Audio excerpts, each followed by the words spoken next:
first off, how's your ankle? It looked like you turned it a little bit there in the second half. I got kicked in the back of my calf, but it's just a little tight right now, so I'm going to get some ice on it. What was it like for you guys? When did you know that you were going to be rolling with 7 guys tonight, and what was it like to deal with that situation? We knew we had 8 going into Tuesday's practice, but Marcus had a concussion that day. Wait, what's Tuesday? The days are all messed up over winter break. But anyways, he went down, so it was a day before the game that we realized we only had 7. So we had to roll with this, what we got. So. And you guys, you got off to a strong start, shooting threes. But 9 turnovers in the first half. How much of an emphasis was that? Especially in the locker room. I mean, that's big because Coach Wojo always emphasizes turnovers on us. I mean, he's always getting on us in practice for turnovers and stuff. So when we had 9 at halftime, it was a big emphasis at halftime to take care of the ball and stuff.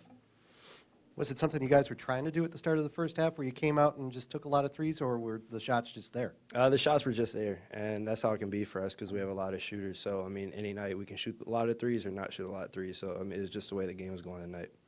Second straight game where you guys come out of halftime and struggle a little bit, kind of let the other team back into the game. How are you trying to kind of fix that collectively as a group? We're coming out at halftime, nonchalant sometimes, especially when we have these leads. And it's something Coach Wojo's also been pushing towards us in practice, coming out the second half and treating it just like the first half. So that's something we got to get better at before Big East. Andrew, nice to have you here. Tom from Fox 6. You get a win, and you're supposed to have a win. Is there a little bit of an empty feeling, or what's the perspective when you know that perhaps you didn't perform up to your expectations for yourselves and your ability level? Well, a win's a win, first off. I mean, anybody's going to be happy with a win. Michigan State just lost. I forget to who, but it was a school similar to who we played. So, I mean, a win's a win. I sort of do have the empty feeling like you mentioned. It's tough making it a close game like that, especially at home when you know you're better than what you played. But, I mean, it's all part of the process. We'll bounce back. We'll be fine.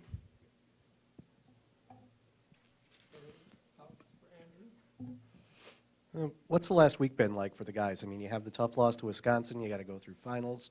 Then you're bouncing back tonight on a night where there aren't a lot of folks there. How did you guys get up for tonight and come out so strong?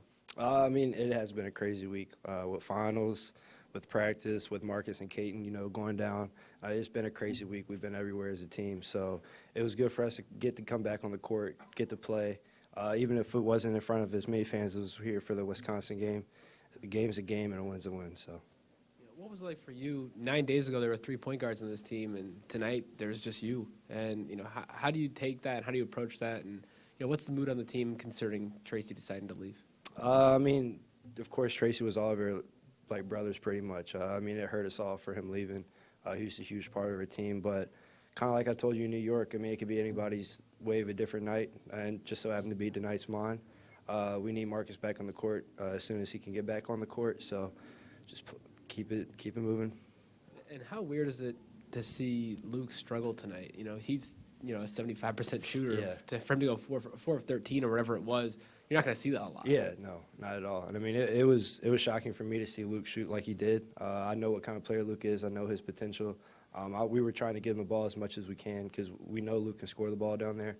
So hopefully that was just a bump in the road, and he'll be fine from here. And how do you guys improve defensively? How do you make that next step that seems like it's been tough so far? We just have to play hard, treat defense like offense, trust each other on the court, trust each other, having each other's backs. And, I mean, it's something that is a development process, so we're just developing as a team. And hopefully for Big East, we'll be ready to go.